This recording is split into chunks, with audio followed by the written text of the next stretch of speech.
করলাম। একটু নিজের বিবেককে প্রশ্ন করুন, এই দুনিয়ার জন্য আপনি কত কি করছেন, অথচ দুনিয়া আপনি কি খাবেন কি পরবেন এই সব কিছু আল্লাহ আগে থেকে বরাদ্দ করে রেখে দিয়েছে। আর আখিরাতে আপনার পজিশন কেমন হবে, আপনি কোথায় থাকবেন, এই সিদ্ধান্ত আপনাকে নিতে হবে। दुनिया नसीब से मिलते हैं और आखिरत मेहनत से, लेकिन हम मेहनत दुनिया के लिए करते हैं और आखिरत को नसीब पर छोड़ देते हैं। আমরা রব্বুল আলামিন আমাদেরকে দুনিয়াটা ভাগ্যের উপর রেখে দিয়েছে। কে কতটুকু কামাই করবে, কে কতদিন বেঁচে থাকবে, কে কতটা শ্বাস প্রশ্বাস নেবে, এটা আগে থেকে ফিক্সড করা।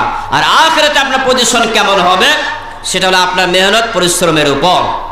অথচ আমরা দুনিয়ার জন্য মেহনত করি আর আখিরাতকে আমরা ভাগ্যের উপর দিয়ে ছেড়ে দিই। কথা বলেন ঠিক না বেঠিক?